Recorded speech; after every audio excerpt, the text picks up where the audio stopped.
หลายคนถามว่าตอนเฮาตกต่ำนะเฮาเอากำลังใจมาจากไสมาสู่เนาะหลายคนบางคนอาจก็จะมี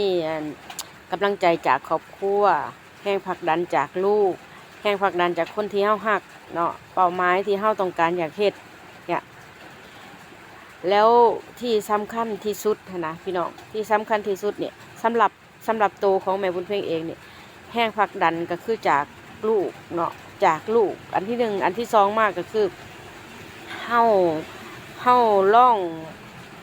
นั่งสมาธิเนาะให้เฮาลองนั่งสมาธิตั้งสติกับตัวเองเนาะตั้งสติกับตัวเองแล้วเฮาจะเห็นว่าระบบภายในของเฮานี่นะเนาะข้าเจ้าพยายามที่สุดบ่ว่าสิเป็นระบบเลือดระบบ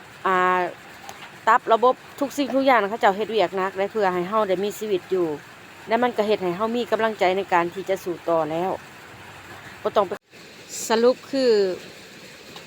บ่จำเป็นต้องไปเอากำลังใจบ่ต้องจำเป็นไปถ่าเอากำลังใจจากผู้ใดเพราะว่าคนอื่นเนี่ยเขาเจ้าจะให้เฮาได้ทั้งบวกแล้วก็ลบแล้วเขาเจ้าให้เฮาแล้วเขาเจ้าก็ไปแต่ถ้าเฮาให้ตัวเองมันก็อาจจะมีทั้งบวกทั้งลบคือกันแต่ความหมายก็คือมันจะอยู่กับเฮาได้ดนที่สุดคันเฮาให้ตัวเองมันจะอยู่ได้ดนที่สุดฉะนั้นแล้วเจ้าอยากได้บวกเจ้าก็ต้องได้ให้บวกกับตัวเองอยากได้ลบก็ต้องได้